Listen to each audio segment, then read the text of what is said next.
You know what? Go see your precious museum. We'll just continue without you. My son's words hit me like a physical blow, stealing my breath as we stood in Óbidos' picturesque main square. The medieval Portuguese town, with its whitewashed buildings and cobblestone streets, suddenly felt alien and threatening rather than charming.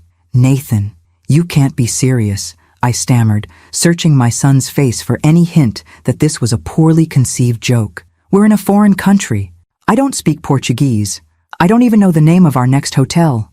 Mom, you've been complaining this entire trip, he replied, not quite meeting my eyes. Nothing we do is good enough. The hotels are too modern. The schedule is too rushed. We're not seeing the real Portugal.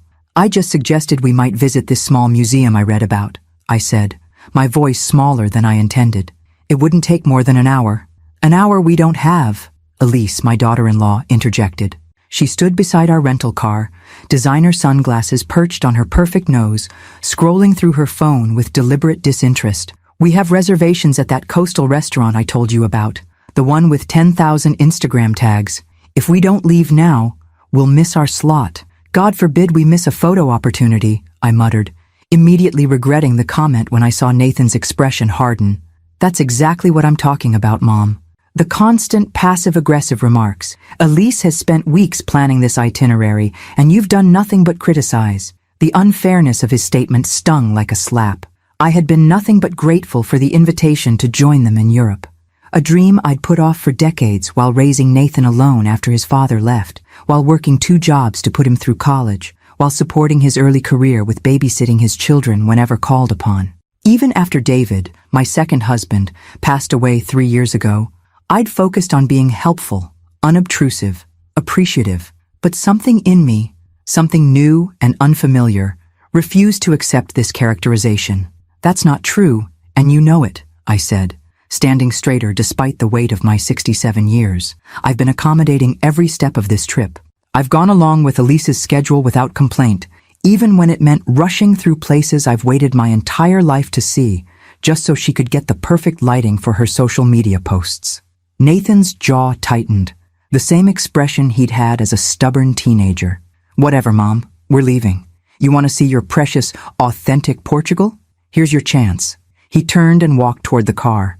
I stood frozen, unable to process what was happening. Surely he wouldn't actually leave me here? Nathan? My voice wavered. This isn't funny. He slid into the driver's seat without responding. Elise lingered a moment longer, a small, satisfied smile playing at the corners of her mouth. Don't worry, Judith, she said with artificial sweetness. I'm sure you can find your way to Lisbon. Maybe ask one of the locals. She gestured vaguely toward an elderly Portuguese woman selling handcrafted lace at a nearby stall. Oh, wait, you don't speak the language, do you?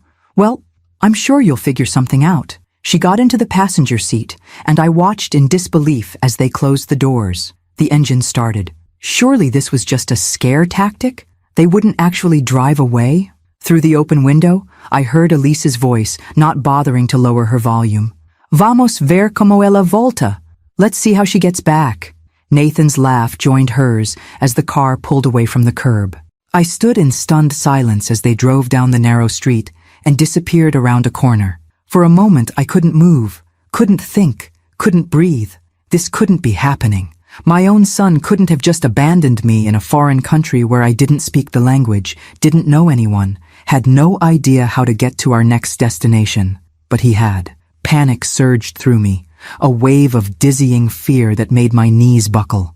I grabbed the edge of a nearby stone bench to steady myself, my heart hammering so hard I could feel it in my throat. Oh God, I whispered to myself. Oh God, oh God. A quick inventory of my situation only heightened my terror. I had my purse with my passport, credit card, and about 200 euros in cash. I had my phone, but I'd been relying on Nathan's international data plan the entire trip. Without Wi-Fi, my phone was useless for maps, translation, or finding accommodations. I didn't even have my suitcase. It was in the trunk of the rental car, along with most of my clothing, medications, and toiletries. I sank onto the bench, trying to control my breathing as black spots danced at the edges of my vision. Don't pass out, I told myself sternly. Don't make things worse. A group of tourists passed by, laughing and taking photos, oblivious to my distress. The square continued its normal activity. Shopkeepers chatting with customers, a street musician playing guitar in a corner, children chasing pigeons across the cobblestones. The ordinariness of the scene contrasted sharply with the crisis engulfing me. What do I do now? The question looped in my mind, unanswerable and overwhelming. I pulled out my phone with trembling hands, hoping against hope that maybe, just maybe, I could connect to some public Wi-Fi. The screen showed no service, no data, no connection to the outside world. I could call Nathan, but my phone couldn't make international calls without a data connection. A text message appeared on my screen, sent just before they'd driven out of range. When you're done being difficult, let us know and we'll tell you how to get to Lisbon. The casual cruelty of it brought tears to my eyes. I was not being difficult. I was a 67-year-old woman who had simply wanted to visit a museum instead of rushing to another Instagram-worthy location. And for that, I'd been abandoned in a strange town where I couldn't even ask for help. I looked around the square, truly seeing it for the first time through my fear. It was mid-afternoon, the sun still high and warm. The town was small. I could probably walk its entirety in less than an hour.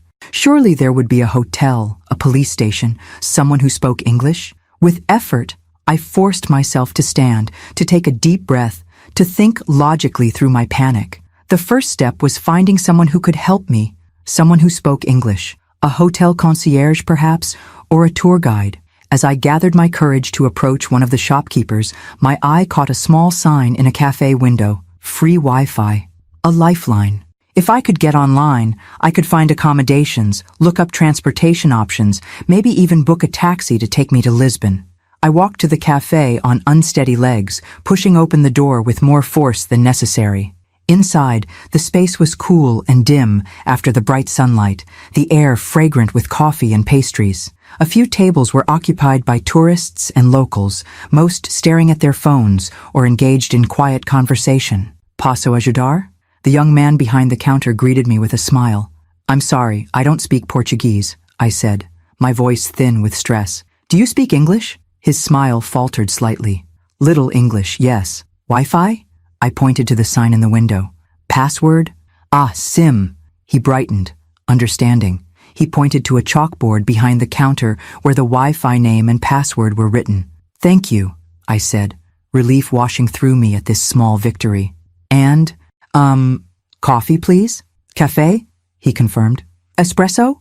I nodded, not caring what kind of coffee he brought as long as I could sit and use the Wi-Fi.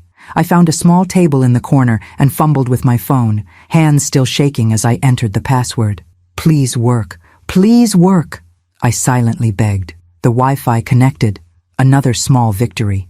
I could feel tears threatening again, this time from relief rather than fear.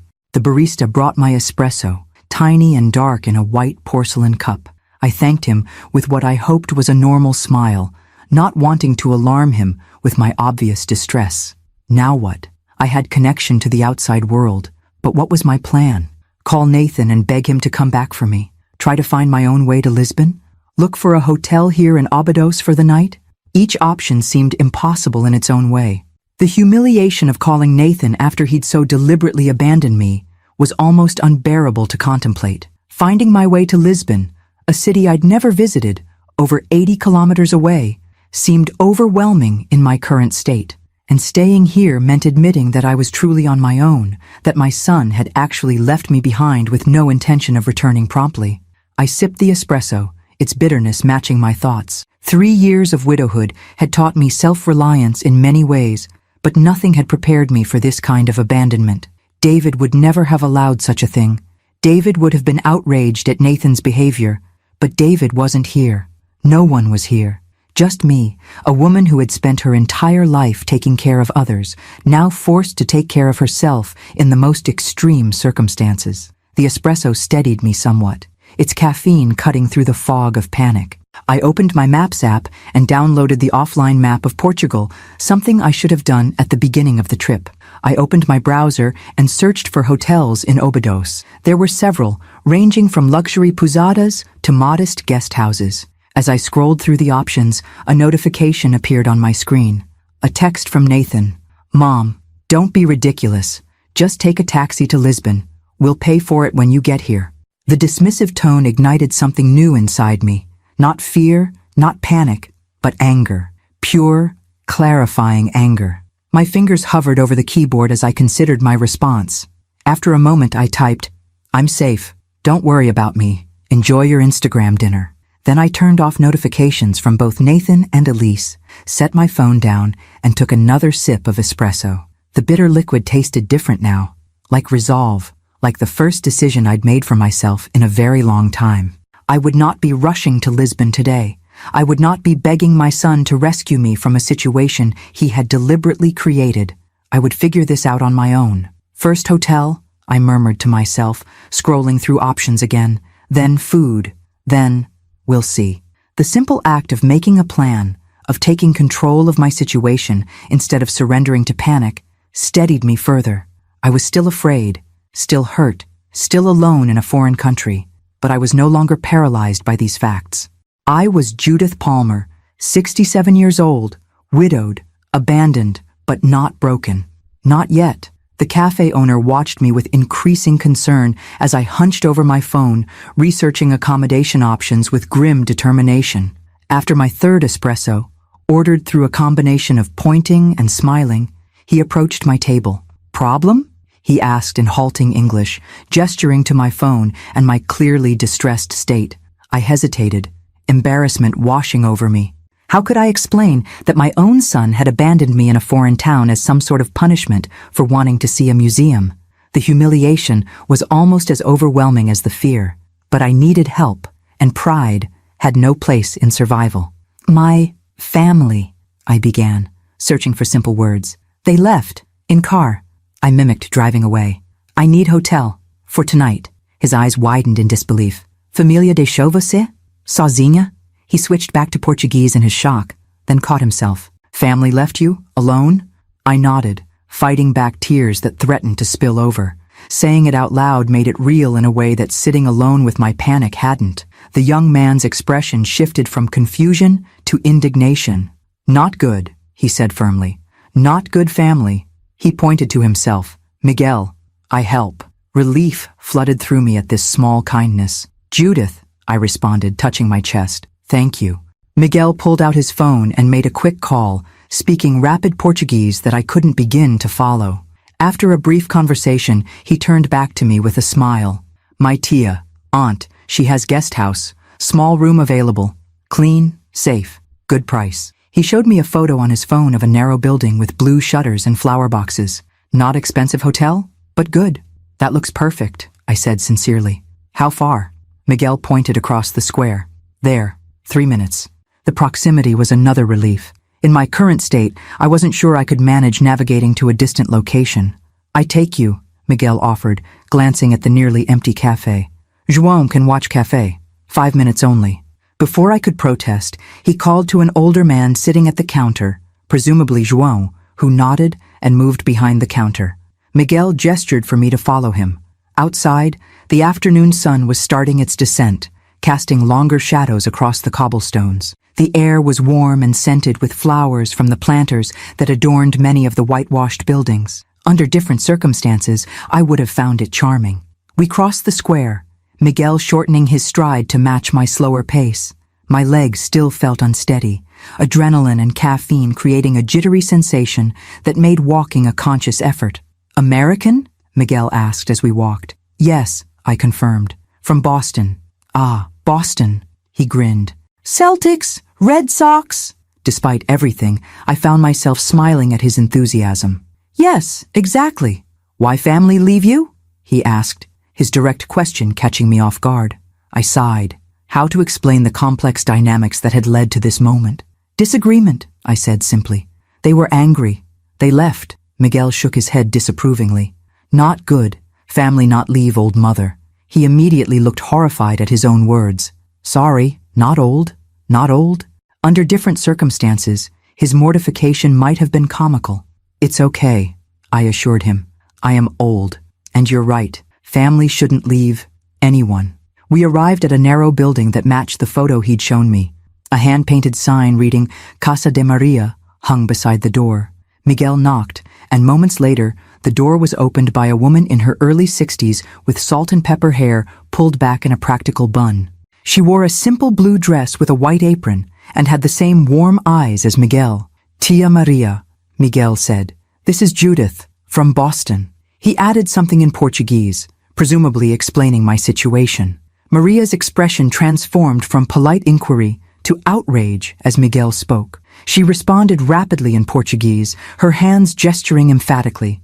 I caught the word familia several times, always accompanied by a disapproving shake of her head. "My aunt says welcome," Miguel translated, considerably editing what had clearly been a much longer tirade. "She has room, €60 with breakfast." It was more than I'd planned to spend on a night's accommodation when I'd budgeted for this trip, but given my circumstances, it seemed miraculous to have found anything at all. "That's perfect," I said gratefully, reaching for my wallet. "Thank you both so much." Miguel waved away my thanks. "I go back to cafe now. Tia will help you." He pointed to Maria with a smile. "She speak better English than me." After he left, Maria showed me to a small room on the second floor.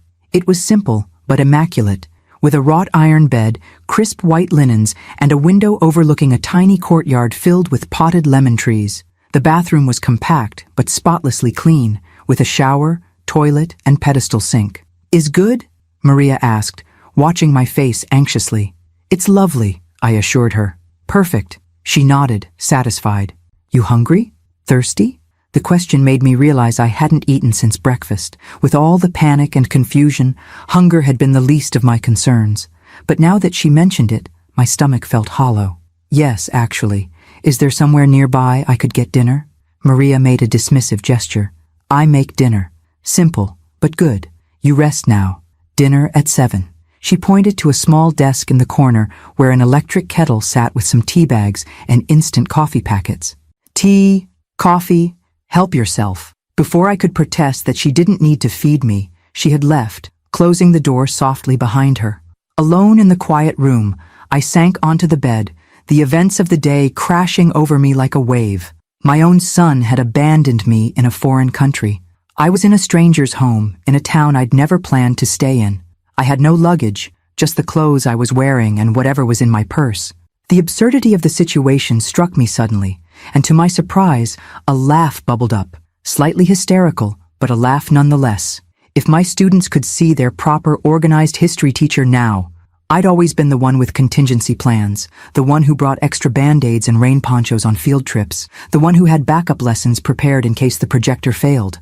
Now here I was, completely adrift, dependent on the kindness of strangers. I kicked off my shoes and lay back on the bed, staring at the ceiling.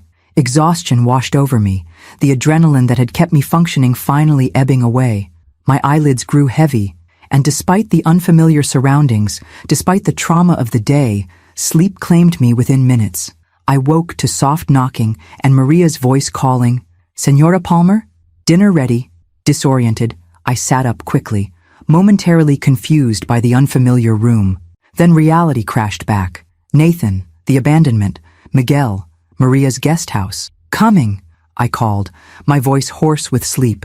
I hurried to the small bathroom to splash water on my face and smooth my silver-streaked hair. The face that looked back at me from the mirror was pale and drawn, with dark circles under the eyes. I pinched my cheeks to bring some color back and straightened my rumpled clothing as best I could. Downstairs, Maria had set a small table in the courtyard with a checkered cloth, a carafe of red wine, and a dish of olives. The lemon trees were strung with small white lights that cast a gentle glow in the gathering dusk. "Better?" she asked, studying my face. "After sleep?" "Much better," I said, managing a genuine smile. "Thank you for all of this. It's very kind." She waved away my thanks. "Not kind. Normal. Human." She gestured for me to sit. "Eat now. Tomorrow we make plan. Tomorrow." The word hung in the air between us. I had no idea what tomorrow would bring, what decisions I would make, what path I would choose. But for now, there was this moment, this simple meal in a beautiful courtyard, this unexpected kindness from a stranger, this first small victory of survival on my own. I took a sip of the wine Maria poured, its rich flavor grounding me in the present moment. Whatever came next, I had survived the first day on my own. It was a small accomplishment, perhaps, but in that moment, it felt monumental. The next morning, I woke to sunlight streaming through the blue shutters and the distant sound of church bells. For a blissful moment, I existed in the liminal space between sleep and wakefulness, free from memory or worry. Then reality rushed back. Nathan's betrayal, my abandonment, the uncertain path ahead. My phone showed 7 missed calls and a dozen text messages, all from Nathan. I scrolled through them without opening any, noting the progression from annoyed, "Mom, this is ridiculous. Call me," to concerned, "Are you okay? Where are you staying?" to what appeared to be genuine worry, "Mom, please respond. We're getting really concerned." His concern came too late. The image of him laughing with Elise as they drove away was seared into my memory. Not a momentary lapse of judgment, but a deliberate act of cruelty. I set the phone aside without responding and made my way to the small bathroom. My reflection looked marginally better than yesterday. Some color had returned to my cheeks, though the worry lines around my eyes seemed deeper. I washed my face and brushed my teeth with the travel-sized toothpaste from my purse, grimacing at my wrinkled clothes. I would need to find a way to purchase some essentials today. Downstairs, Maria was setting a small table in the courtyard for breakfast. She looked up with a warm smile as I approached. "Bom dia? You sleep well?" "Very well, thank you," I replied, taking the seat she indicated. "I can't thank you enough for your kindness yesterday." She waved away my gratitude as she poured rich, dark coffee into a small cup. "So, what is your plan today?" The direct question caught me off guard. I had been so focused on surviving yesterday that I hadn't thought beyond finding a safe place to sleep. I'm not sure," I admitted. "I need to buy some clothes and toiletries. My suitcase was in my son's car." Maria nodded thoughtfully. "Óbidos has few shops for tourists, but in Caldas da Rainha, 15 minutes by bus, you find everything. Department stores, pharmacies." She studied my face. "But first, you must decide. You go to Lisbon to find your son, or you stay." The question hung in the air between us. The logical choice was clear. Go to Lisbon, reunite with Nathan, finish the planned vacation despite the tension, return to Boston as scheduled, and resume my quiet life of occasional babysitting and solitary dinners. Yet something in me rebelled against this sensible path. The memory of Nathan's callous laughter as they drove away, of Elise's smug satisfaction at my predicament, made my stomach clench. "I don't know," I said finally. "I need to think." Maria nodded, her expression free of judgment. "Think while you eat. Fresh bread, local cheese, eggs from my sister's chickens." The simple breakfast was delicious, the coffee strong and reviving. As I ate, I found my thoughts clearing.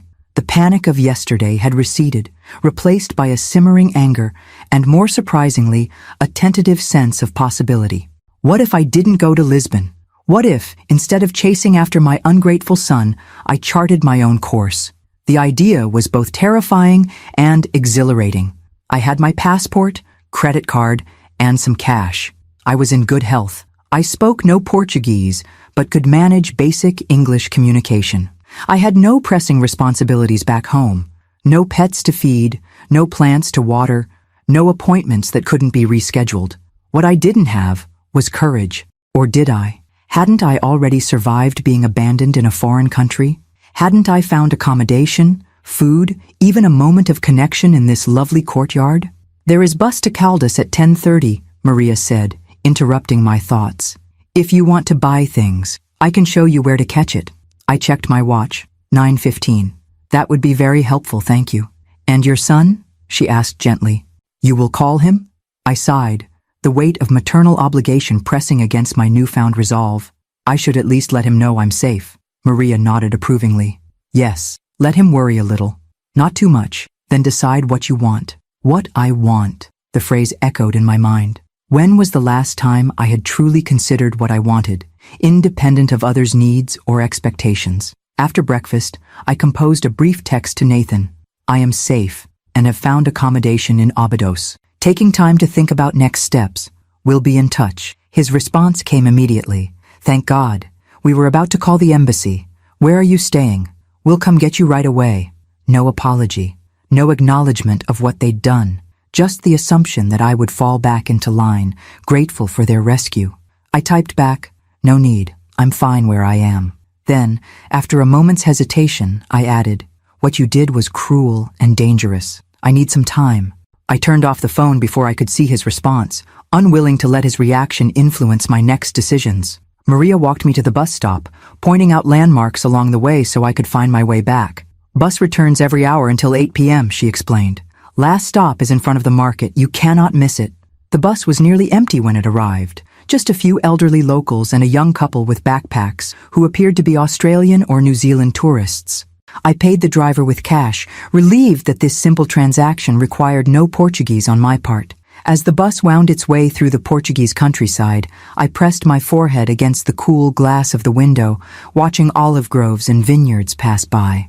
For the first time since Nathan had driven away, I felt something like peace settle over me. Not happiness exactly, but a curious lightness, the absence of obligations, of explanations, of accommodating others' preferences at the expense of my own.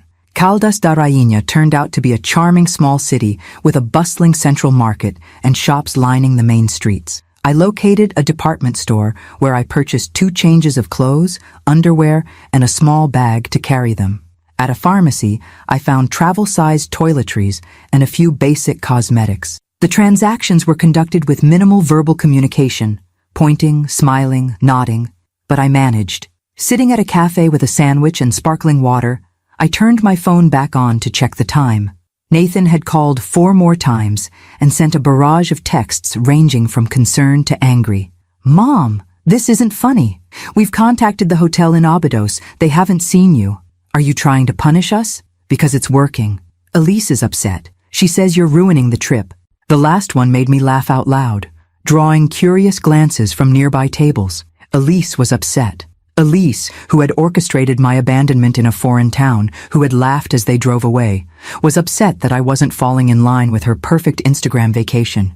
The absurdity of it all suddenly struck me with full force. I had spent decades accommodating others, raising Nathan alone after his father left, supporting him through college and early career, being the perfect mother-in-law who never criticized Elise's self-absorption, babysitting my grandchildren at a moment's notice, even when it meant canceling my own plans. I had been the reliable one, the supportive one, the one who never made waves, and how had I been repaid? With abandonment, with cruelty disguised as a joke, with the expectation that I would meekly return to my assigned role after being taught my lesson. In that moment, sitting in a Portuguese cafe surrounded by strangers, something crystallized within me. A decision I hadn't consciously made, but that had been forming since the moment Nathan drove away. I wasn't going back. Not to Lisbon, not to the suffocating dynamic with Nathan and Elise, not to the life of careful accommodation I'd been living. I had no clear plan, no particular destination in mind, but for the first time in decades, I had something more precious, the freedom to choose my own path. I paid for my lunch and made my way back to the bus stop, my new purchases swinging in a bag at my side. My step was lighter, my posture straighter. Something had shifted inside me. Some invisible burden had been set down, some tight constraint loosened. I was Judith Palmer, 67 years old, alone in Portugal with nothing but a handful of possessions and a lifetime of unused courage finally surfacing. And somehow, improbably, I felt more alive than I had in years. I returned to Maria's guest house with my modest purchases, a tentative plan forming in my mind. The courtyard was empty when I arrived, but a note on my door informed me that Maria had gone to visit her sister and would return by 6. "Make yourself at home," she had written in careful English. "Tea and biscuits in kitchen." Alone in the quiet house, I laid out my new possessions on the bed. 2 simple cotton dresses, underwear, a light cardigan, toiletries, and a small crossbody bag, large enough for essentials, but easier to manage than my regular purse. Not much, but enough to give me mobility and options. I showered, washing away the last traces of yesterday's panic, along with the dust of travel. The hot water soothed muscles I hadn't realized were tense, and by the time I emerged, wrapped in a thin towel provided by Maria, I felt somehow renewed, not just physically clean, but mentally clearer. Dressed in one of my new purchases, a knee-length blue dress with a subtle pattern, I sat by the window and finally turned my attention to the question I'd been avoiding. What next? I pulled out my phone and opened the browser, searching for information that might help me make a decision. Train schedules in Portugal, average hotel costs in various cities, common phrases in Portuguese, basic maps of the region. The more I researched, the more my tentative idea solidified into something like a plan. Not returning to Nathan didn't necessarily mean staying in Óbidos. Portugal was a small country with an efficient train system. I could go anywhere. Porto, Coimbra, the Algarve, places I'd read about but never expected to visit independently. Or I could leave Portugal entirely. Spain was just a train ride away. So was France. All of Europe lay before me, accessible in ways I'd never considered. But one destination kept drawing my attention. Italy. Specifically, Tuscany. I'd taught about the Renaissance for decades, showing my students slides of Florence, Siena, and the hill towns of the Tuscan countryside. I'd described the art, architecture, and history of a place I'd never seen with my own eyes. The irony wasn't lost on me. For 30 years, I'd ignited students' passion for European history and culture. Yet my own direct experience was limited to rush tours of London and Paris during 2 previous trips, both carefully planned by others, with my preferences considered last, if at all. A notification interrupted my browsing. Another text from Nathan. "Mom, please, call us. We're about to contact the police." The manipulation was so transparent, it almost made me laugh. Nathan knew perfectly well I wasn't missing. I'd confirmed I was safe. This was simply another attempt to pressure me into compliance, to make me feel guilty for not immediately acquiescing to his demands. I texted back, "No need for police. I am safe and well. Taking some time for myself. Will contact you in a few days." Then I returned to my research, a new determination fueling my search. Within an hour, I had the beginnings of a real plan. Train from Lisbon to Madrid. I would need to get to Lisbon first. Overnight stay in Madrid. Flight from Madrid to Florence. Accommodations in Florence for how long? A week? 2? The open-endedness of the question was both terrifying and thrilling. Without Nathan and Elise's rigid itinerary, without responsibilities waiting at home, without anyone's expectations to meet but my own, I could stay as long as I wanted. My teacher's pension was modest but sufficient, especially since I'd paid off my small condo before David's death. The life insurance money he'd left me remained largely untouched in low-risk investments. I had savings that I'd been frugally preserving for what, exactly? Some nebulous future emergency? The nursing home I might eventually need? What if instead I used some of those carefully hoarded resources to finally live? The thought sent a shiver of rebellion through me, a delicious, forbidden feeling that reminded me of being 16 and cutting school to go to a protest march, my first and only act of teenage defiance. I was so absorbed in my planning that I didn't hear Maria return until she knocked gently at my open door. "You look different," she observed, studying my face with a slight smile. "More, como se diz, settled?" "I've made a decision," I told her, surprising myself with the certainty in my voice. "I'm not going back to my son." Maria nodded, unsurprised. "Good. He doesn't deserve you back. Not yet." "Not just that," I clarified. "I'm going to Italy, to Florence." Her eyebrows rose. "Firenze? Alone?" "Yes," I said, the word both terrifying and liberating.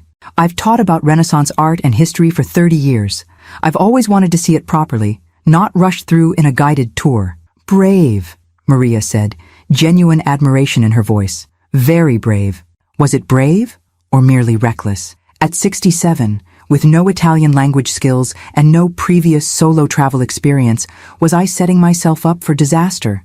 But then, what was the alternative? Return to Nathan and Elise, tail between my legs, grateful for their magnanimous forgiveness. Resume my carefully circumscribed life in Boston, waiting for occasional visits from grandchildren whose parents had shown such casual cruelty?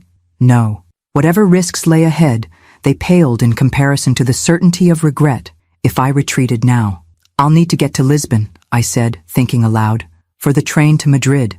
"João, my brother, drives to Lisbon tomorrow," Maria offered. "For business. He can take you. No problem." The simplicity of this solution nearly brought tears to my eyes. "That would be wonderful.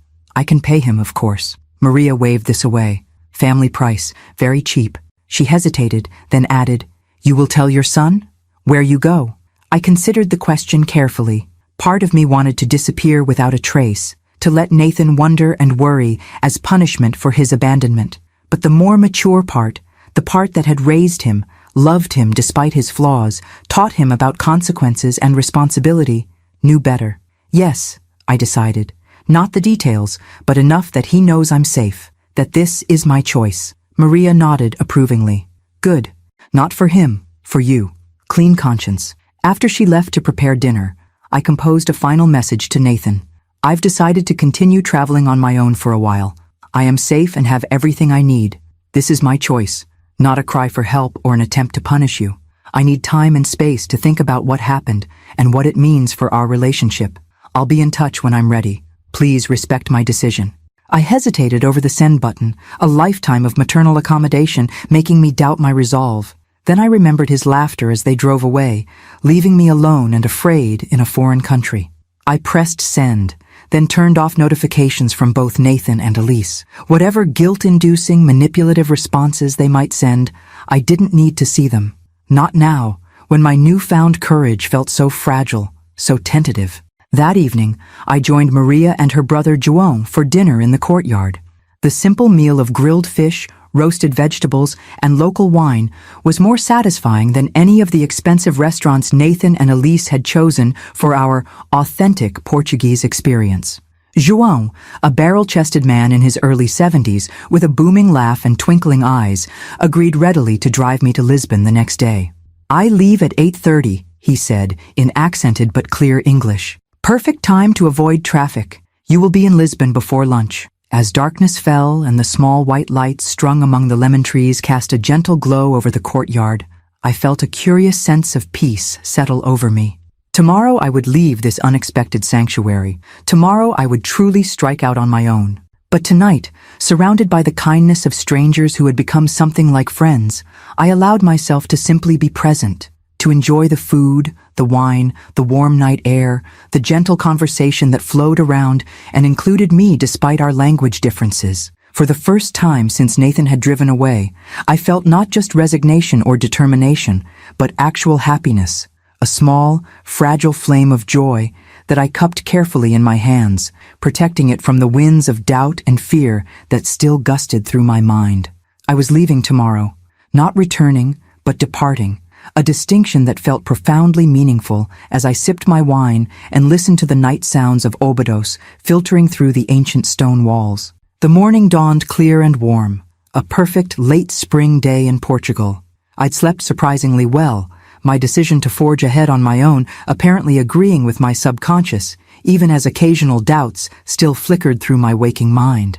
Maria had prepared a simple breakfast that we shared in the courtyard: strong coffee, fresh bread, local cheese, and slices of perfectly ripe melon.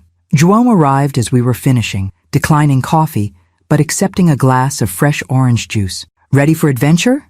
He asked me with a wink as he helped carry my modest possessions to his car, a well-maintained older model Peugeot parked on a side street near the guest house. As ready as I'll ever be, I replied, surprised to find it was true. The paralyzing fear of 2 days ago had receded, replaced by a nervous excitement I hadn't felt in decades. Saying goodbye to Maria was unexpectedly emotional. This woman who had been a stranger just 48 hours ago had become something like a friend, a lifeline thrown when I was drowning in panic and uncertainty. Obrigada, I said, using one of the few Portuguese words I'd learned, for everything. De nada, she replied, embracing me warmly. You will be fine. You are stronger than you know. As João navigated the narrow streets of Óbidos, I looked back at the medieval walls that had witnessed my abandonment and subsequent rebirth. In just 2 days, this small town had transformed from the site of my humiliation to the launching pad for an adventure I'd never imagined possible. Where in Lisbon you go? João asked as we joined the main highway heading south. The train station, Santa Apollonia, I told him. I'd booked a ticket on the overnight train to Madrid, departing at 9:30 that evening. The long gap between our arrival in Lisbon and my train's departure would give me time to explore the city at my own pace, no rushing from one photo opportunity to the next, no checking my watch to ensure I wasn't holding everyone up. Ah, you take train? João nodded approvingly. Good way to see country. Where you go? Madrid first, then Florence, I explained. Firenze. His face lit up. Beautiful city. Many years ago, I visit with my wife, before she die. I'm sorry, I said automatically. About your wife. He shrugged, acceptance evident in the gesture. 10 years now. Life continue. He glanced at me. You also lose husband? 3 years ago, I confirmed. Heart attack. João nodded, a moment of understanding passing between us, that peculiar fellowship of those who have watched loved ones slip away, who have rebuilt lives around absences. And now, new adventure, he said, his tone lightening. Never too late, yes? Yes, I agreed, the simple affirmation feeling like a promise to myself.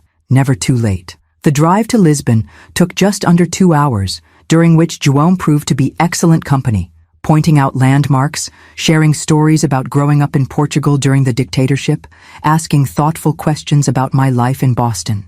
Unlike the stilted, careful conversations I'd grown accustomed to since David's death, where friends and family seemed afraid to say the wrong thing, to remind me of my loss, this exchange flowed naturally, touching on grief, but not dwelling there. When we reached the train station, João insisted on helping me inside and making sure I understood where to store my bag and how to find my platform later. His kindness, like Maria's, was offered without expectation or judgment, a simple human connection that asked nothing beyond itself. Boa viagem, he said as we parted, his weathered hands clasping mine briefly. Good journey.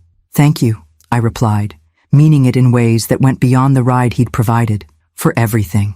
After he left, I stored my small bag in a locker and set out to explore Lisbon with no particular agenda beyond absorbing the city at my own pace. The freedom was intoxicating. I wandered narrow streets in the Alfama district, pausing whenever something caught my eye.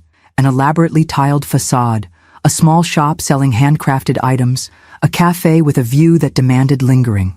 At one such cafe, perched on a hill with the Tagus River glittering below, I ordered espresso and a pastry, then pulled out my phone for the first time that day. I'd turned notifications back on, curious despite myself about Nathan's response to my declaration of independence. There were several messages, their tone evolving from anger, "This is incredibly selfish, Mom," to concern, "Are you really okay on your own?" to something approaching contrition. "I know what we did was wrong, but please don't punish us like this." The latest, sent just an hour ago, seemed almost resigned. "At least tell us where you're going so we know you're safe." I considered my response carefully. Part of me still bristled at his assumption that I couldn't manage on my own, that my decision to travel independently was about punishing him rather than reclaiming my autonomy. But the maternal instinct to reassure, to protect from worry, remained strong despite everything. Finally, I typed, "I'm in Lisbon today, then traveling to other European destinations I've always wanted to see properly. I am fine. Making friends, figuring things out, enjoying the freedom to explore at my own pace. This isn't about punishment. It's about finally doing something for myself after decades of putting everyone else first. I'll check in periodically so you know I'm safe." I hesitated, then added, "I love you, but I don't like how you treated me. We'll need to address that when I'm ready. For now, please respect my journey." After sending the message, I turned my phone off completely and returned it to my bag. Whatever Nathan's response, I didn't need it intruding on this day that belonged entirely to me. The hours passed in a pleasant haze of exploration. I visited the Sé Cathedral, wandered through the Praça do Comércio, and found a small restaurant for a leisurely lunch of grilled sardines and vinho verde. No one rushed me. No one complained that I was spending too long admiring a particular view or architectural detail. No one checked the time with pointed sighs or scrolled impatiently through their phone while waiting for me to finish my meal. By late afternoon, I'd made my way back toward the train station, stopping at a small market to purchase bread, cheese, fruit, and a bottle of water for my overnight journey. As I selected a particularly appealing pear, examining it with probably unnecessary care, I realized I was smiling. A small, private smile of contentment that had nothing to do with anyone else's approval or satisfaction. This, I thought, is what freedom feels like. At the station, I retrieved my bag and found my platform without difficulty. The train to Madrid was modern and clean, my reserved seat in a second-class compartment comfortable enough for the overnight journey. As we pulled away from Lisbon, the city's lights beginning to twinkle in the gathering dusk, I felt a curious lightness, as if in leaving behind the sight of Nathan's betrayal, I was also shedding the weight of obligations and expectations I'd carried for so long. An elderly Portuguese woman across from me smiled and offered a package of cookies. "Para a viagem," she said, miming eating. For journey. Obrigada, I replied, accepting one with a smile. As the train gathered speed, carrying me toward Madrid and then Florence, and who knew what other destinations might follow, I savored the simple cookie and the even simpler kindness of its offering.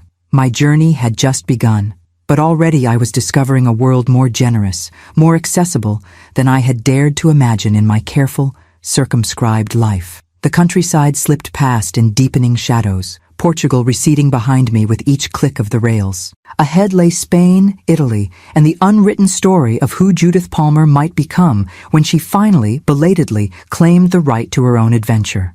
Madrid arrived in a blur of early morning light and the hustle of commuters at Atocha station. I'd slept surprisingly well on the train, lulled by the rhythmic clacking of wheels on rails and the gentle rocking of the carriage. Now, disembarking with my small bag and rumpled clothes, I felt a curious blend of exhaustion and exhilaration.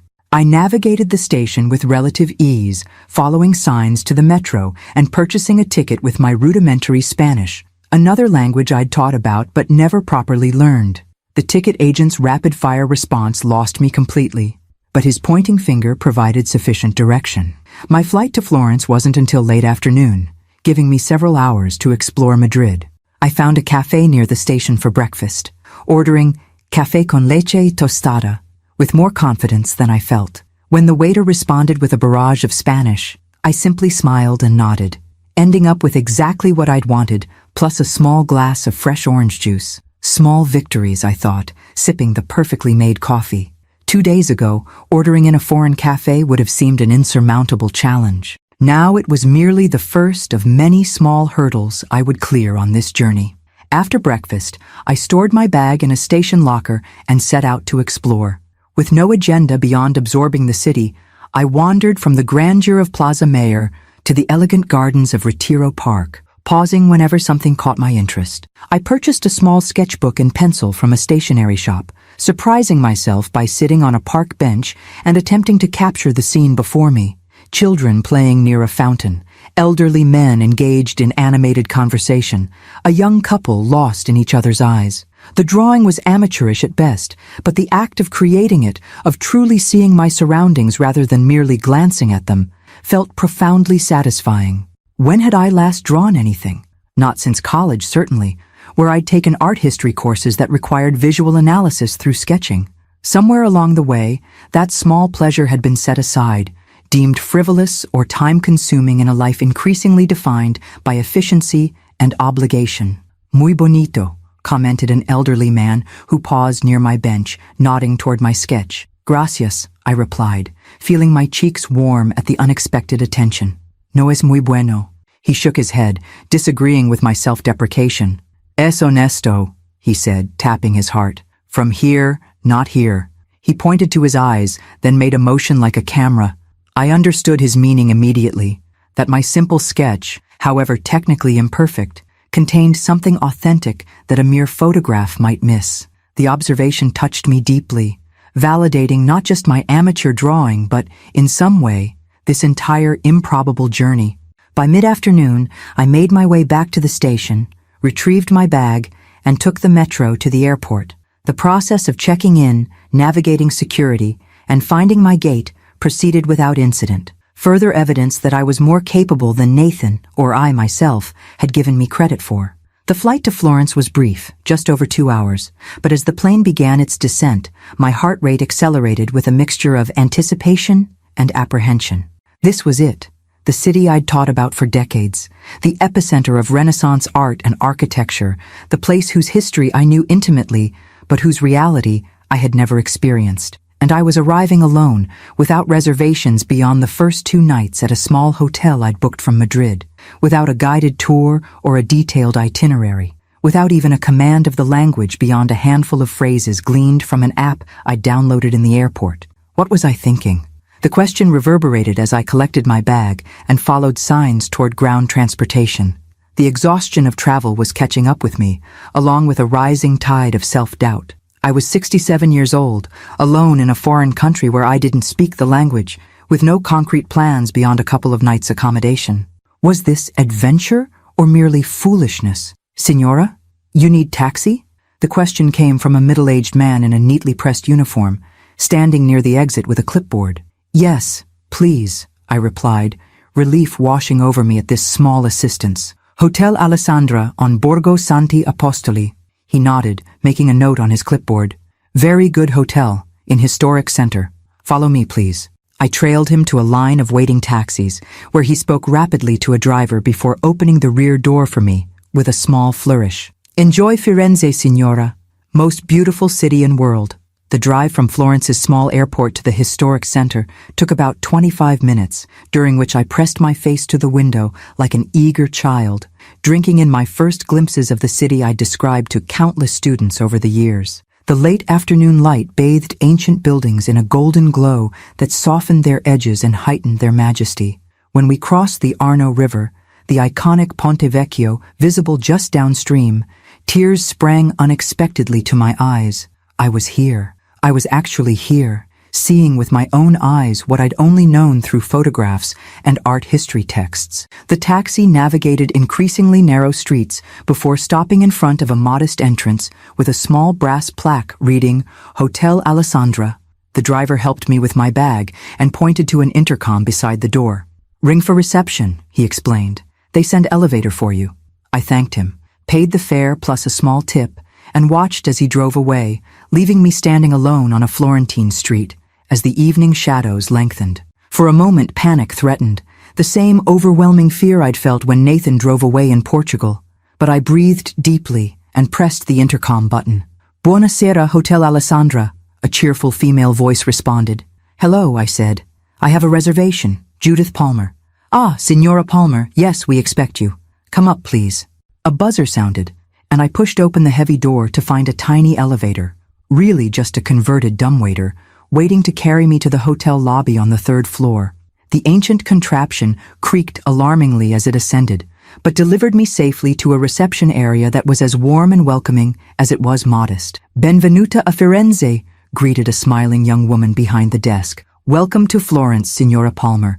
We are very happy to have you with us. The genuine warmth in her welcome brought another unexpected wave of emotion. I was tired, disoriented, still questioning my own judgment in embarking on this journey. But I was here, in Florence, being welcomed as if my arrival was not merely expected, but celebrated. Thank you, I managed, blinking back tears. I'm very happy to be here. After checking in, I was shown to a small but charming room with a window overlooking a narrow street. The furnishings were simple. A double bed with a wrought iron frame, a small desk, a wardrobe, an ensuite bathroom barely large enough to turn around in. But everything was immaculately clean and thoughtfully arranged. Breakfast is served from 7 to 10, the receptionist explained. And please, if you need any assistance with tours, reservations, anything at all, just ask at the desk. We are here to help. When she left, I sank onto the bed, the enormity of what I had done finally catching up with me. I had traveled from Portugal to Spain to Italy, navigating trains, planes, and taxis with nothing but my wits and determination. I was in Florence, a city I had longed to see for as long as I could remember, answerable to no one but myself. The realization was overwhelming. I lay back on the bed, not even bothering to remove my shoes, and let the tears come, not tears of fear or regret, but of something more complex and ultimately liberating. Relief, perhaps, or validation, or simply the release of tension after days of running on adrenaline and newfound courage. As twilight deepened into night outside my window, I drifted into sleep still fully clothed. The sounds of a Florentine evening, distant conversations, the occasional scooter, church bells marking the hour, forming a gentle lullaby for my first night in the city of my dreams. I woke to sunlight streaming through gauzy curtains and the distant sound of church bells. For a moment, I lay disoriented, unsure of where I was or how I'd gotten there. Then memory flooded back. The abandonment in Portugal, the decision to travel independently, the journey to Florence. Florence. I was in Florence. I sat up quickly, suddenly wide awake despite having slept in my clothes. A glance at my watch showed it was just past 7, early enough that I had the entire day ahead of me to begin exploring the city I'd taught about for decades but never seen. After a quick shower and change into one of my 2 dresses, I made my way down to the hotel's small breakfast room. A modest buffet offered fresh pastries, fruit, yogurt, and coffee. I filled a plate and took a seat by the window, watching the street below come to life as shopkeepers raised awnings and cafes set out tables. First time in Florence? The question came from an American woman about my age who was seated at a nearby table. Yes, I admitted. Though I've taught Renaissance art and history for 40 years, it feels surreal to finally be here. A teacher. How wonderful. She introduced herself as Margaret, a retired librarian from Chicago traveling with her sister, who was still sleeping. You must have quite a list of things you want to see. Too many for the short time I have, I replied, though in truth I hadn't set any fixed departure date. The open-endedness of my journey still felt both terrifying and exhilarating. Well, if you'd like some company today, Susan and I are visiting the Uffizi this morning. You're welcome to join us. The invitation was tempting, the prospect of friendly, English-speaking companions as I navigated my first day in Florence, but something held me back. I had just escaped one travel situation where others determined the pace and priorities. Did I want to immediately align myself with new companions, however pleasant? That's very kind, I said carefully, but I think I need to experience this first day on my own. Maybe another time? Margaret nodded, understanding in her eyes.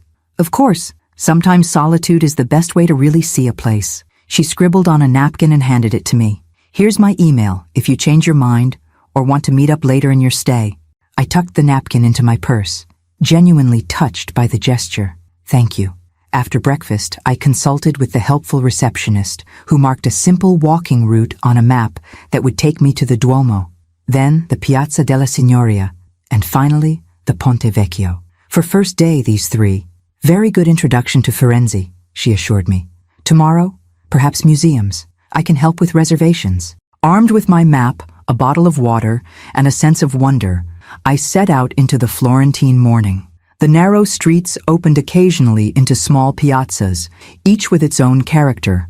A neighborhood church, a tiny market, a cluster of cafes. I walked slowly, absorbing details I would have missed if rushed. The intricate ironwork on balconies, shrines to the Madonna tucked into corners of buildings, the play of light and shadow across centuries-old facades. When I turned a corner and suddenly saw the Duomo rising before me, I gasped audibly. No photograph had prepared me for the sheer scale and intricacy of Brunelleschi's dome and the multicolored marble facade. I stood transfixed, oblivious to the tourist crowd swirling around me, seeing with my own eyes what I had described to students for decades using only slides and passionate words. Finding a spot against a wall where I wouldn't block pedestrian traffic, I pulled out my sketchbook and attempted to capture not the entire cathedral, an impossible task, but one small detail, a section of the Campanile where Giotto's design incorporated different colored marbles in geometric patterns. As I sketched, time seemed to slow, the hustle of the square receding as I focused entirely on the play of light across stone, the precise relationships of shapes, the essence of what made this structure not just impressive, but transcendent. Molto bene, commented a voice beside me. I looked up to find an elderly Italian man peering at my drawing. You are artist? No, I replied, feeling my cheeks warm at the attention. Just a tourist, but I taught art history for many years. Ah, his face lit with understanding. You see with educated eye, not just taking photo like. He mimicked the rapid-fire clicking of a camera and hurried movement, making me laugh. Exactly, I agreed. I want to really see, not just look. He nodded approvingly. This is right way to know Firenze, slow, attento, with heart, not just eyes. He tapped his chest, then his forehead. Enjoy my city, signora. She has much to tell you. As he walked away, I realized I was smiling, a deep, genuine smile that felt unfamiliar on my face. When had I last felt this kind of pure, uncomplicated joy?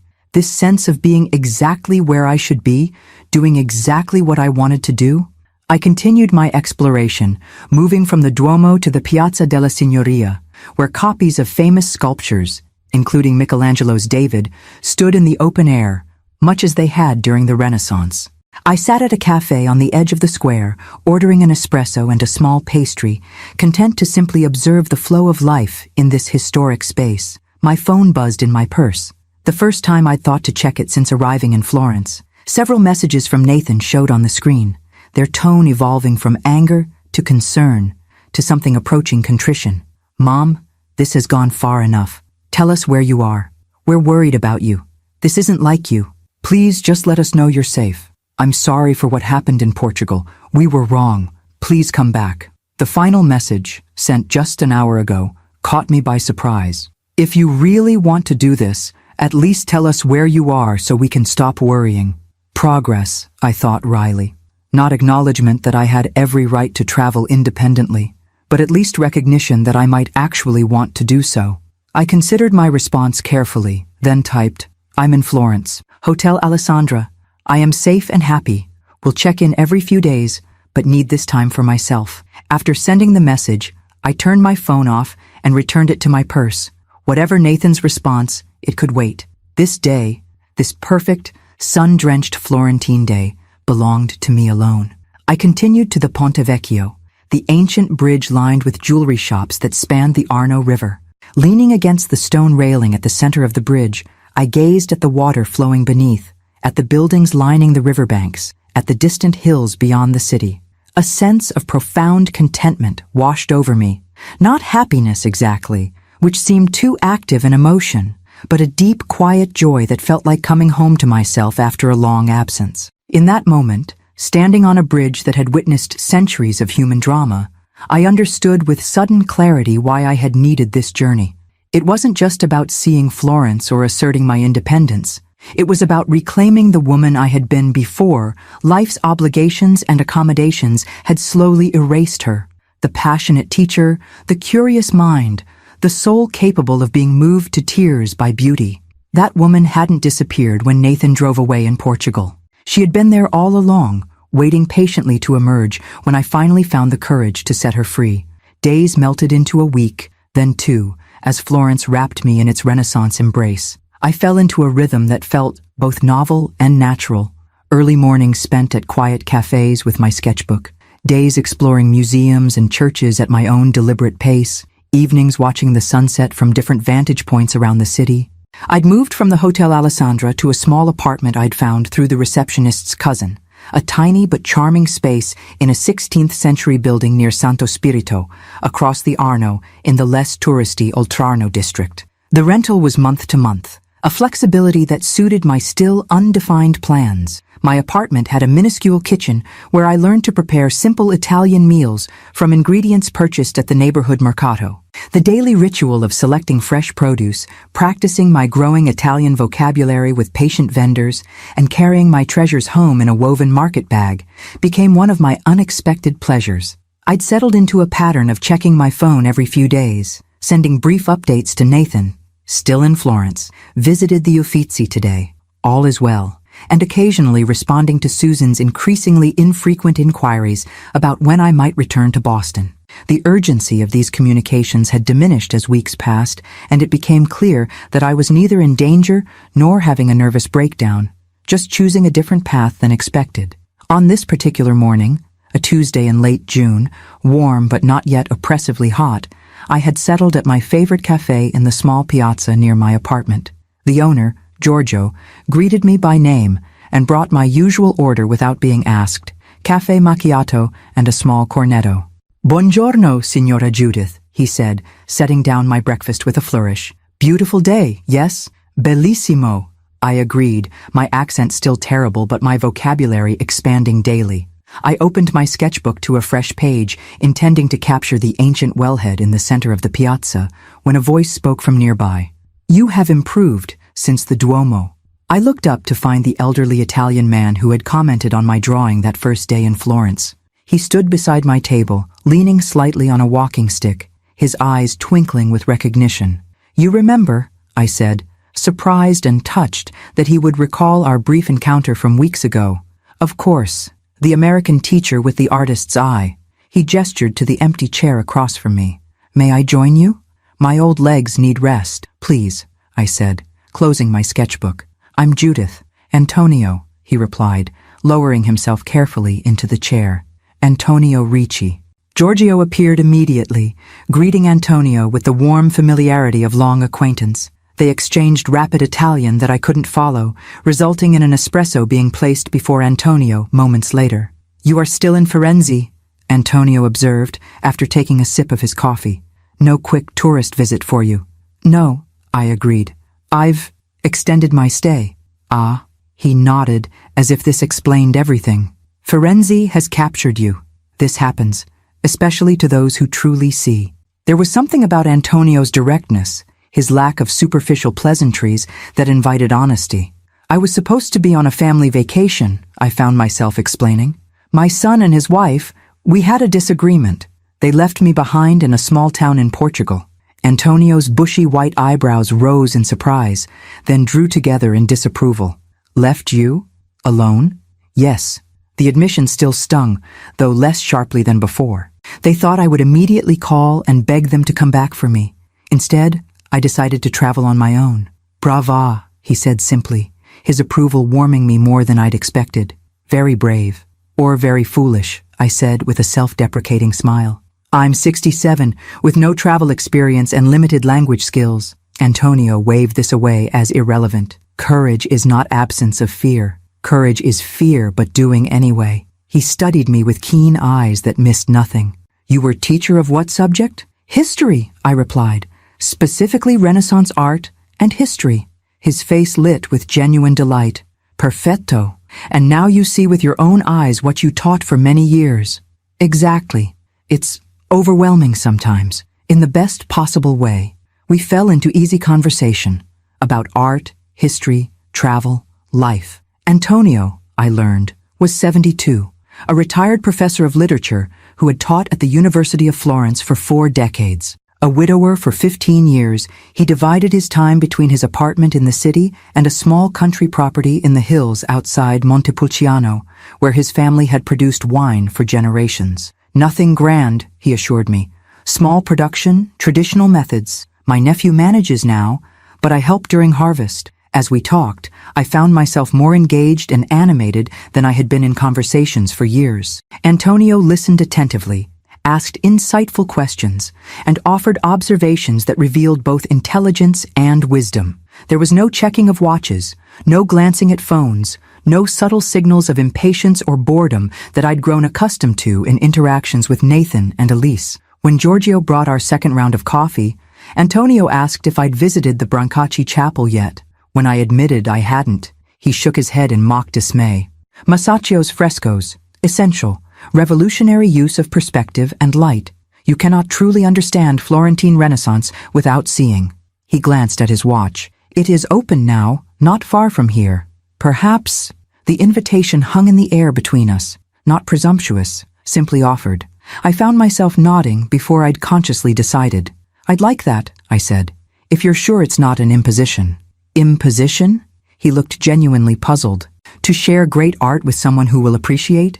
This is pleasure, not burden.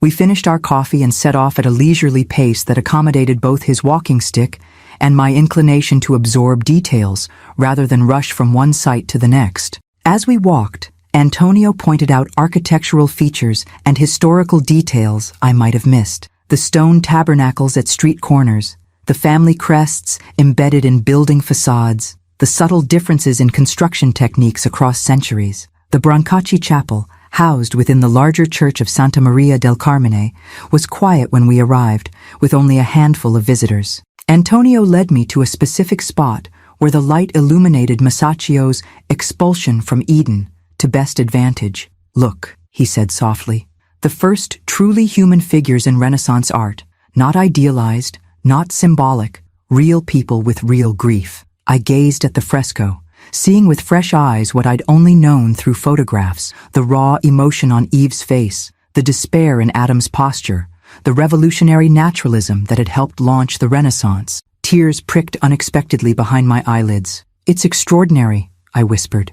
Yes, Antonio agreed, his voice equally hushed. After 1,000 years of stylized Byzantine tradition, suddenly, humanity, real bodies, real emotions. He glanced at me, a smile crinkling the corners of his eyes. Revolution in paint. We spent over an hour in the chapel, Antonio pointing out details and explaining contexts I'd taught but never fully appreciated without seeing the work in person. His knowledge was profound, but worn lightly, offered as shared enthusiasm rather than academic showing off. Afterward, He suggested lunch at a small trattoria nearby. Not for tourists, real Florentine food, and I found myself accepting without hesitation.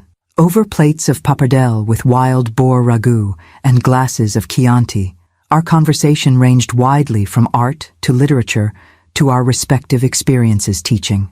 "And your family?" he asked eventually. "The son who abandoned you in Portugal? You have reconciled?" I sighed, setting down my fork. "Not exactly. We've been in limited contact. He knows where I am, that I'm safe, but we haven't addressed what happened." Antonio nodded thoughtfully. "Sometimes distance is necessary before true understanding is possible." "That's what I'm hoping," I admitted. I needed to find myself again before I could face him without simply falling back into old patterns. "And have you? Found yourself?" The question, asked without judgment or expectation, gave me pause. Had I? These weeks in Florence had certainly awakened parts of me long dormant. My passion for art and history, my capacity for solitude, my ability to navigate unfamiliar circumstances. But was that the same as truly finding myself? "I'm not sure," I said honestly. "I think I'm still in the process." Antonio smiled, a warm expression that transformed his weathered face. "Good answer. Finding oneself is not destination, but journey. Yes, always becoming." As we finished our meal with tiny cups of espresso, Antonio mentioned that he would be returning to his country property the following week. "Summer heat begins soon in city. Better in hills. Cooler, quieter." "It sounds lovely," I said sincerely. He hesitated, then added, "Perhaps, if you wish to see different part of Tuscany, you might visit, as my guest. The guest house is small but comfortable. Good base for exploring hill towns." The invitation surprised me. We had spent only a few hours together, yet there was an ease between us that belied our brief acquaintance. Still, prudence raised caution flags. I was a woman alone in a foreign country, considering an invitation to an isolated property from a man I barely knew. Antonio seemed to read my thoughts. "No pressure, of course. My housekeeper Sophia is always there. She would prepare your room, cook meals, very proper." His eyes twinkled. "I am old professor, not dangerous man." I found myself smiling at his directness. "Let me think about it?" "Of course." He reached into his pocket and produced a business card. "My telephone, email.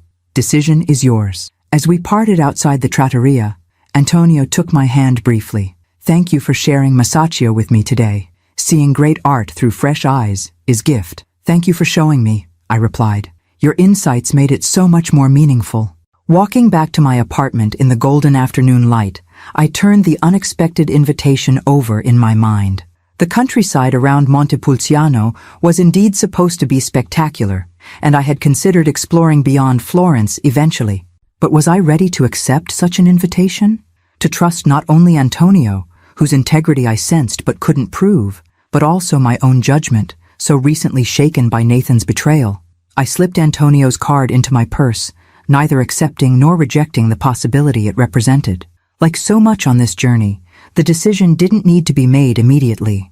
I could sit with it, consider it from all angles, and choose based on what I truly wanted, a luxury I was still growing accustomed to after decades of accommodating others' preferences and needs before my own. For now, I had Masaccio's revolutionary frescoes filling my mind, a delicious meal satisfying my body, and the warm memory of conversation with a kindred spirit lightening my heart.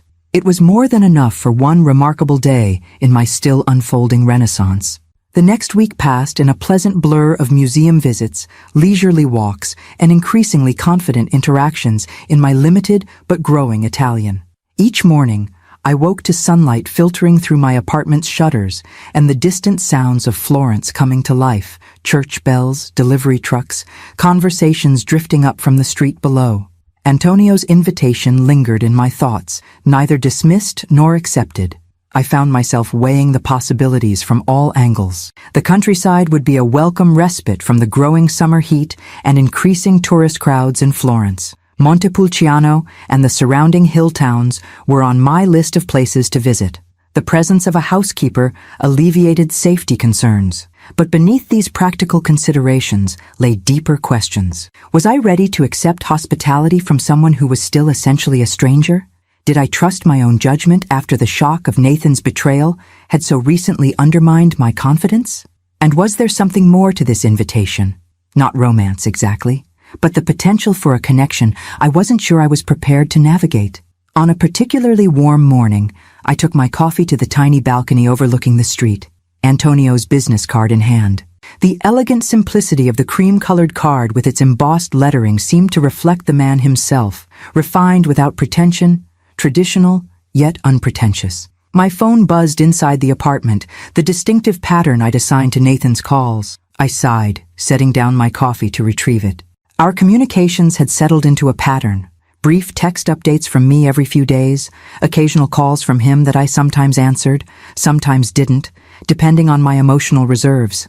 Today, I decided to answer. "Hello, Nathan." "Mom." His voice held equal parts relief and wariness.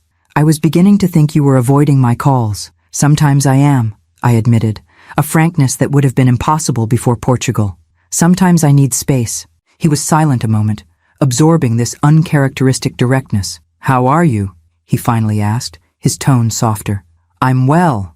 Very well, actually." I returned to the balcony, phone in hand. "Florence agrees with me. You've been there almost a month now." An edge of judgment crept into his voice. "Don't you think it's time to—" "To what?" I interrupted, surprising us both. "Time to come home? Time to return to my proper place? Time to pretend nothing happened?" Another silence, longer this time. When he spoke again, his voice had lost its certainty.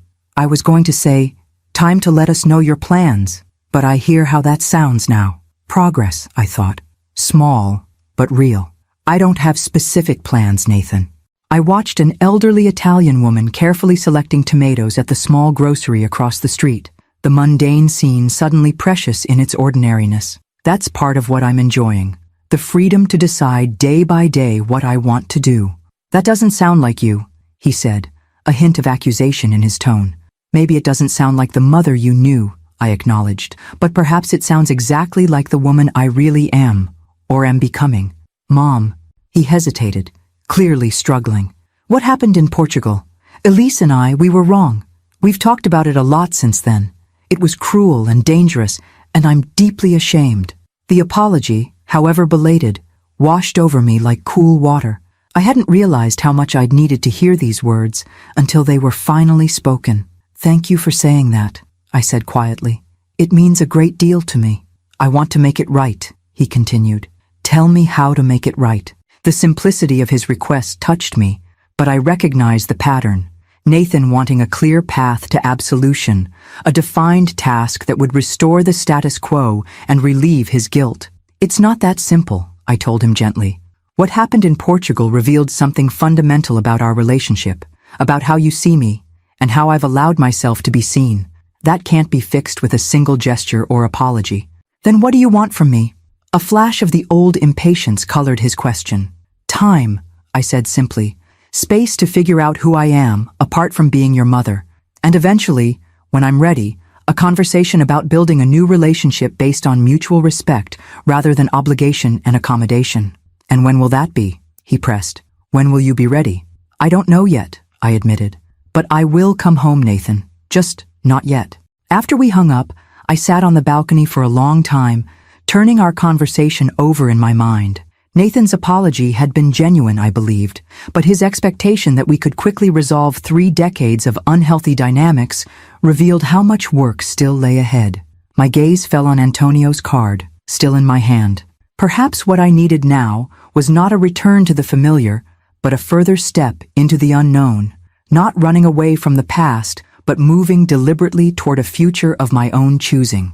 Decision made, I picked up my phone again and dialed the number on the card. Antonio answered on the 3rd ring, his voice warm with pleased surprise when I identified myself. "Judith, I hoped you might call. I've been considering your invitation," I said, suddenly nervous despite my resolution. "To visit Montepulciano." "Yes?" The single word carried a wealth of patient inquiry. "I'd like to accept, if the offer still stands." "Of course it stands." His enthusiasm was palpable, even through the phone. "When would you like to come?" "I leave Florence tomorrow, but any time after is good." We settled on the following weekend, giving me time to wrap up my affairs in Florence. informing my landlady, deciding which few possessions to bring and which to leave behind, making a final visit to my favorite museums and cafes. Antonio would send a car to bring me to the property, he insisted. Driving in countryside can be confusing for visitors. My nephew Luca will come for you. Very reliable, excellent English. After arranging the details, we chatted briefly about the weather. Growing hotter in Florence, pleasantly warm in the hills, the tourist situation, increasingly crowded in the city, more manageable in smaller towns, and my continued exploration of the city, a previously undiscovered Botticelli, in a small church near my apartment. As we prepared to hang up, Antonio said something that caught me by surprise. "I am glad you called, Judith.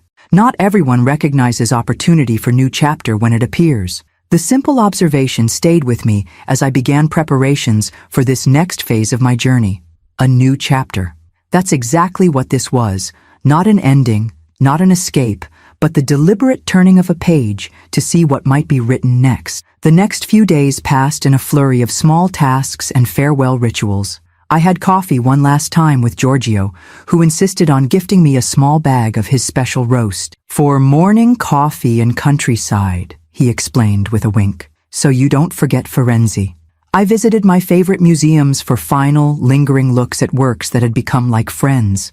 Botticelli's Birth of Venus, Michelangelo's David, Fra Angelico's serene Annunciation frescoes. In each case, I allowed myself to simply absorb their beauty without the pressure to memorize or analyze that had characterized my first visits. On my last evening in Florence, I walked to the Piazzale Michelangelo, climbing the steps to the panoramic terrace that offered sweeping views of the city. The setting sun bathed the Renaissance cityscape in golden light, the Duomo's distinctive dome, and Giotto's campanile rising above the sea of terracotta roofs like beacons from another time. As I gazed at the city that had sheltered and transformed me, I felt a profound sense of gratitude wash over me. I had arrived in Florence broken and uncertain, still reeling from betrayal and abandonment. I would leave whole and resolute, not because Florence had healed me, but because it had provided the space and beauty in which I could heal myself. I sent a final text to Nathan before going to bed that night. "Moving on to the Tuscan countryside for a while. We'll have limited cell service, but we'll check messages every few days. All is well." His response came quickly. "Countryside sounds nice. Stay safe. We miss you."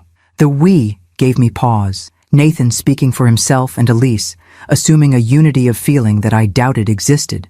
But I appreciated the sentiment nonetheless, the acknowledgement that my absence left a space in their lives, however inconvenient or uncomfortable. In the morning, I packed my few belongings into the small bag I'd purchased in Madrid, what felt like a lifetime ago. Looking around the tiny apartment that had been my home for nearly a month, I felt a bittersweet pang of departure. But unlike my hurried exit from Portugal, this leaving was deliberate, chosen, part of a journey rather than an escape. Luca arrived precisely at the agreed time, a handsome man in his early 30s with Antonio's eyes and an easy smile. He loaded my bag into the trunk of a well-maintained Alfa Romeo and opened the passenger door with a flourish. "Welcome, Signora Palmer. My uncle has spoken highly of you. I am to deliver you safely to La Colombaya." "La Colombaya," I repeated, unfamiliar with the term. "The Dovecote," he translated. "It is the name of our family property, for the old tower where doves once nested." He grinned. "Now it holds wine, not birds."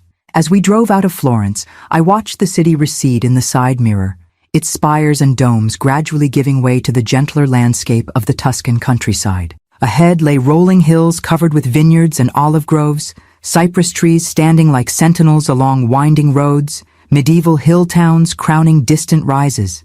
I had no idea what awaited me at La Colombaya, what this next chapter might contain. But as the countryside unfolded before me in all its sun-drenched glory, I felt a sense of anticipation rather than anxiety, of opening rather than closing. Whatever came next, I would meet it as this new version of myself, a woman who had discovered, at 67, that it was never too late to begin again. The drive from Florence to Montepulciano took just under 2 hours, winding through the heart of Tuscany on roads that alternated between modern highways and narrow country lanes. Luca proved to be an excellent companion. informative without being intrusive, pointing out landmarks and sharing bits of local history while also allowing comfortable silences when the scenery demanded quiet appreciation. As we drove deeper into the countryside, the landscape transformed into the Tuscany of paintings and postcards, rolling hills in shades of green and gold, punctuated by dark cypress trees and the silvery gray of olive groves. Vineyards stretched in geometric precision across hillsides, their neat rows creating living patterns that followed the contours of the land. "We are entering Vino Nobile territory," Luca explained as we passed a particularly expansive vineyard. "The wine that made Montepulciano famous. Our family has grown grapes here for over 300 years. "That's remarkable," I said, genuinely impressed by the continuity. "Has it always passed from father to son?" Luca smiled. "Not always. My grandmother Sophia ran the vineyard for 20 years after my grandfather died in the war. The locals thought it scandalous at first, a woman making decisions about pruning and harvest. But she produced some of our finest vintages." His pride in this female ancestor was evident, and I found myself warming to him even more. "She sounds formidable." "Terrifying," he agreed with a laugh, "but also wise. She understood that tradition matters, but must sometimes bend to survive." The road began to climb, and suddenly a medieval hill town appeared ahead, its stone buildings clustered atop a ridge like a crown. "Montepulciano," Luca announced, "one of the highest towns in Tuscany. We'll pass through on our way to La Colombaya." The town was a marvel of medieval and Renaissance architecture. Narrow, winding streets opening unexpectedly into graceful piazzas, imposing palazzi alongside humble stone houses, all surrounded by ancient walls that had once protected against Florentine and Sienese armies. "We must bring you back for a proper visit," Luca said as we navigated the tight streets. The cathedral, the wine cellars built into the rock beneath the town, the views from the main square, all worth seeing. Beyond Montepulciano, we descended into a valley of breathtaking beauty before turning onto a gravel road that wound upward again through olive groves and vineyards. After about 10 minutes, we crested a hill and La Colombaya came into view. My first impression was one of harmonious integration with the landscape. Unlike the grand villas I'd occasionally glimpsed from the road, this was a working property that had evolved organically over centuries. The main house, a 2-story stone structure with a terracotta roof and green shutters, was adjoined by a square tower that presumably gave the property its name. Several outbuildings surrounded a central courtyard, and vineyards stretched away on the southern slope. "It's beautiful," I said, meaning it sincerely. "So perfectly Tuscan." Luca smiled, pleased by my reaction. "Not grand, but authentic. My family has always believed in living well, but simply." As we pulled into the courtyard, Antonio emerged from the main house, a broad smile lighting his face. He wore casual clothes, light cotton trousers and a short-sleeved shirt that somehow looked elegant on his tall, lean frame. "Benvenuta alla Colombaya," he called, approaching as Luca helped me from the car. "Welcome to our home." "Thank you for having me," I replied, suddenly shy despite our previous meetings in Florence. This felt different, more personal, more consequential. "The pleasure is ours," he assured me, gesturing toward the house. "Come, Sophia has prepared refreshments. You must be tired from the journey." The interior of the house was as authentic as its exterior. Cool stone floors, whitewashed walls, and furnishings that blended antiques with comfortable, well-used pieces. Nothing felt pretentious or designed to impress, yet everything radiated quality and care. Antonio led me to a loggia overlooking the valley, where a table had been set with a carafe of water, glasses of chilled white wine, and a platter of local specialties, thin sliced prosciutto, several cheeses, olives, and fresh bread. "Please, sit," he urged. "Eat something. The air here gives appetite." As if on cue, a short, round woman with silver-streaked black hair bustled onto the loggia, her face creased in a welcoming smile. "Ah, Sophia," Antonio said. "This is our guest, Signora Palmer from America." "Benvenuta," Sophia said warmly, clasping my hand in both of hers. "I have prepared the garden cottage for you. Very private, very comfortable. If you need anything, anything at all, you tell me." "Thank you," I replied, touched by her genuine welcome. "Please call me Judith." Sophia beamed, clearly pleased by this informality. "Judith. Beautiful name. Now eat, eat. Food gets cold, opportunity passes. With that philosophical observation, she bustled back inside, leaving me smiling at her retreating form. Sophia has been with our family since I was a boy, Antonio explained, pouring water for both of us. She is the true heart of La Colombaya. She seems wonderful, I said, accepting a glass of the wine Luca offered. Everyone has been so welcoming. I feel a bit overwhelmed by such kindness. Not kindness, Antonio corrected gently. Hospitality. There is difference. Kindness is for those who need it. Hospitality is for honored guests. The distinction touched me deeply. How long had it been since I had been treated not as someone to be accommodated or tolerated, but as someone whose presence was genuinely valued? We spent the afternoon in pleasant conversation, Antonio and Luca sharing stories of the property's history, the challenges and joys of winemaking, and the changes they'd seen in the region over decades. I found myself relaxing completely, the last remnants of travel tension melting away in the warmth of their company and the tranquil beauty of the setting. As the late afternoon light began to soften, Sophia reappeared. Time to show Judith her cottage before dinner, no? She will want to rest, refresh. Of course, Antonio agreed, rising from his chair. Forgive me for monopolizing your time, Judith. Sophia is right. You should have time to settle in.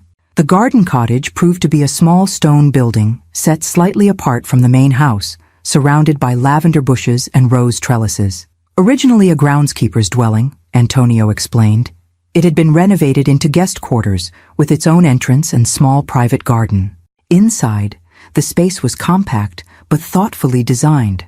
A sitting area with comfortable chairs and a small writing desk, a bedroom with a wrought iron bed dressed in crisp white linens, and a modern bathroom that somehow managed to feel both contemporary and in keeping with the cottage's historic character. It's perfect, I said, genuinely delighted by the charming space. Just the right size for one person. Sophia has put fresh towels in bathroom, water by the bed, Antonio pointed out. Dinner's at 8, but please, no hurry. Rest, explore, do as you wish. This is your home now. Your home. The simple phrase stirred something deep within me, a longing for belonging I hadn't fully acknowledged until that moment. Thank you, I said quietly, for all of this. Antonio met my gaze with a warmth that asked nothing, expected nothing, simply acknowledged our shared humanity. Thank you for coming. New friends in late life are a special gift. After he left, I unpacked my few possessions, placing them carefully in the ancient wooden wardrobe that occupied one wall of the bedroom. My clothes looked pitifully few in the spacious interior, a visual reminder of how lightly I was traveling through this unexpected chapter of my life. I stepped outside into the small private garden, breathing deeply of air scented with lavender and roses. The view from this spot was breathtaking, rolling hills stretching to distant mountains, vineyards catching the late afternoon light, a medieval church tower visible on a far ridge. Settling onto a weathered stone bench, I pulled out my phone, planning to send a brief update to Nathan. To my surprise, there was no signal, not even a single bar. I recalled Antonio mentioning limited cell service, but I hadn't anticipated complete disconnection. Instead of anxiety, I felt an unexpected lightness, a reprieve from obligation, from the weight of others' expectations and concerns. For the first time since Portugal, I was truly unreachable. Whatever was happening in Boston, in Nathan and Elise's world, in my former life, would continue without my knowledge or intervention. Just for now, just for this moment, I could simply be here, fully present in this beautiful place, this unforeseen juncture in my journey. The dinner bell rang as the sun began its descent behind the distant hills, calling me back to the main house. As I walked the lavender-lined path, I felt a profound sense of rightness. Not that everything was resolved or perfect, but that I was exactly where I needed to be in this moment. Whatever came next, with Nathan, with my life in Boston, with this unexpected friendship with Antonio, would unfold in its own time.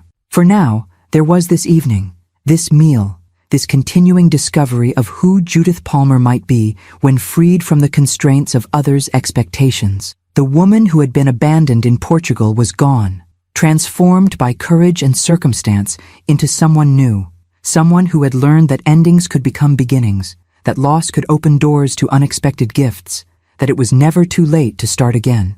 As I entered the warm light spilling from the house, I stepped not just into dinner, but into the next chapter of a story still being written, my own. If you like my story, please like and share it.